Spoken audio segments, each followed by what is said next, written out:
You know that moment straight after an exam where you've put your pen and paper down, you've walked out of the exam venue, and then you see your friend in the distance and you guys lock eyes and then you guys start laughing because you both know you're cooked. That's a moment that a lot of students will relate to. Sometimes you end up literally feeling sorry for the examiner who has to read your paper because you know it's just a bunch of yap. But that doesn't have to be you, because here are 5 mistakes that if you do will ruin your results for exams. These are easy 5 fixes that you can do that will make it so that you go from laughing because you know you did so bad in the exam to actually feeling confident and trusting in your abilities and actually performing in exams. So the first mistake is not pre-planning answers. And you might be thinking, JSpark, how can I pre-plan answers? I don't have the test beforehand. Like, what are you yapping about? That's true, but there actually is a way to know what questions will come up, and that's by doing past papers. My biology teacher literally gave us template answers for mutations, natural selection questions, etc., so that we could memorize the answers for those types of questions. Why? Well, because by doing loads and loads of past papers and by looking at patterns,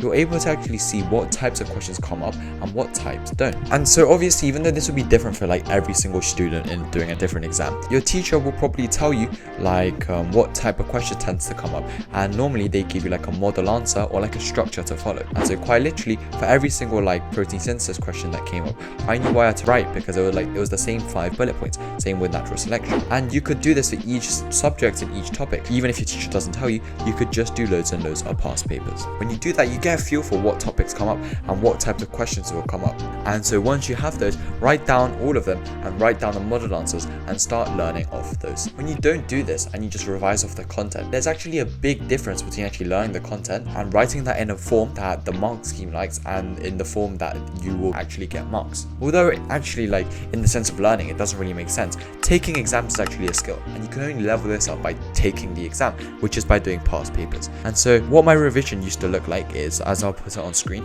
I do a past paper and then I write down the mistakes that I make, and the next 10 mistakes I just bullet point the answers that I need to write down in the exam, and then I go from there. As you can see, an analogy I really like is Physical 100. You guys have seen that Netflix show, right, where it's like the title is Physical 100 and the premise of the show is they're trying to find like the most physically fit person. And so being physical or like being physically fit is very, very like broad. You guys have like seen those like pentagonal diagrams, right? So like technically being physically like the most fit surely should be like all 5 of it is like the most big. So it's like all 5 of like the aspects of physical, so maybe like endurance, strength, etc. should be to the max. But actually, if you guys watch the show, you guys will know that like cardio and actually endurance were much more of like a prevalent and like advantageous trait to have. And so actually the people who like went to the finals and won, actually their diagrams probably look something like this. It's the exact same with your exams. Even though it might be a biology test, just like in Physical 100 it was like a test of your physical, actually there will be some aspects that are tested more and some that are weighted more heavily. And so the only way to find these out are to do past papers, and so make sure not to neglect those. The second mistake that students make are not connecting ideas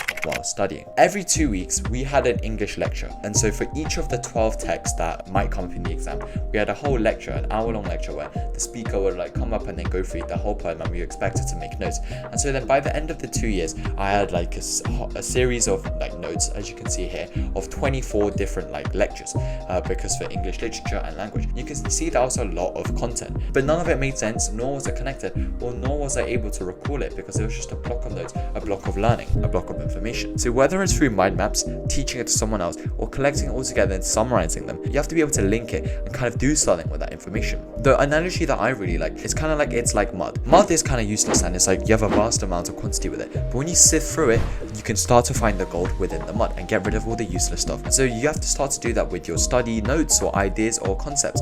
And so what I did through with all of these is for each of like the massive essays, I go through them and then I'd write a 12 marker mini essay for each of them, as you can see. And basically that ended up summarizing all the content, but it was also a form of active revision because I had to form my own arguments about the text. They taught me the text, but I had to form my own argument and kind of what they presented. And so that was a form of active revision. I was able to consolidate my knowledge. So that's a tip. Try and write speed essays or like summarize your content in some way by doing that with your lecture notes. The third mistake that students make in the exam hall this time is not setting their time well. It surprises me how little students do this, but imagine you were running a 5k run for the first time. If it's your very first time running a 5k, you're gonna have no idea how to pace yourself, right? You're gonna have no idea if you need to like go at consistent speed all the way through, or whether you'll need to speed up at the start or the end. You're not gonna have any knowledge of that. An exam is very similar to a run. You're only gonna learn the splits by actually running the race. When you run the race and like you end up like doing it too slow and you don't make it in in the time, that's when you know you need to speed up. But at the same time, if you like try and go too fast at the beginning, you end up making mistakes, you might get injured, and you might like get too tired towards the end. So it's the same with the exams. That's why actually past papers are like the practice runs that you might go on weekends to train for the marathon. When you do practice exams, but also time it. That's very important. When people do past papers, they tend to just like spend longer or shorter on it, but try and time yourself and do it to the full, and then you get used to like the timing aspects. For example, I knew for my GCSEs that biology paper 1 was always going to be 2 hours, and since I practiced it again and again and again, I knew that by like question 10 normally I would be around like at like the 45-minute mark, and so I know in the real exam if I was behind or I needed to speed up, and that's a very, very good thing to have. Time pressure is the number 1 killer of marks, because when you're under time pressure you start making silly mistakes, and so pace yourself and you do this by actually practicing the exam. 1 mark per minute is a good rule of thumb, but you always want to have time to check at the end. Checking at the end is an overpowered strategy, and the best students know this, right?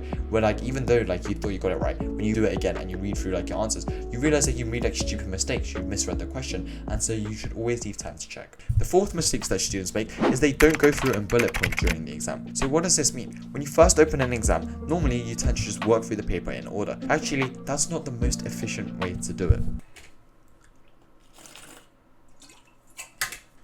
When you first open your exam paper, you go through all the questions and just bullet point the points you remember and the kind of formulas, equations and stuff you might need for that question. So for example, I'll do a live walkthrough here.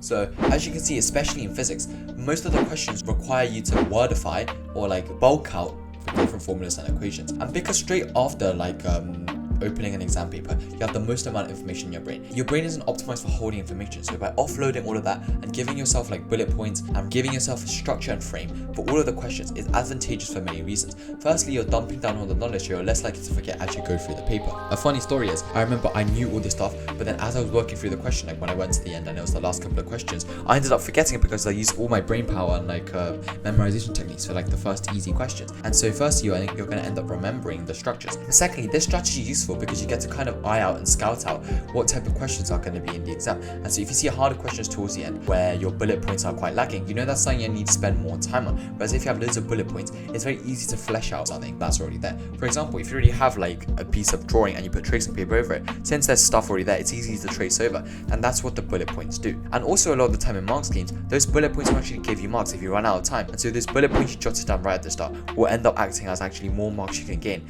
because you ended up offloading that information. And the 5th and final mistake that students make is not doing past papers first when revising. And what this means is, when you first like start revising for exams, so you're in exam season, the thing that students try to do is they try to learn the content first, and then they review the content, and then they test themselves at the very end, or not at all.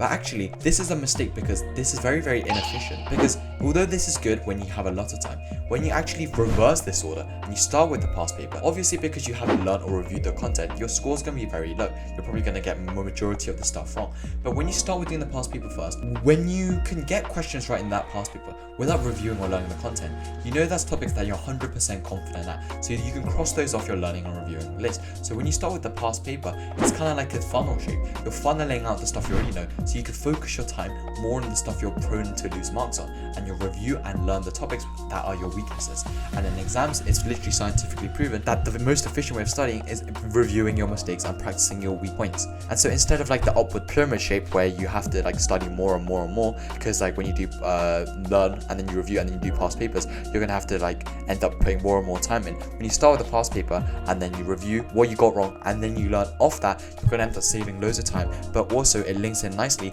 by you end up getting a nice sense of the time. You'll end up being able to pre-plan answers that come up a lot, and you'll end up connecting your ideas with studying. And so those are the 5 mistakes that a lot of students make when doing exams, and if you avoid these, you will never have to like get that feeling of you're cooked in your next exam, because you'll do well. And by the way, if you found this useful, you'll love my Student Accelerator program, where me and experts help students become the best they can be and learn crucial skills such as studying in less time and still getting the best grades.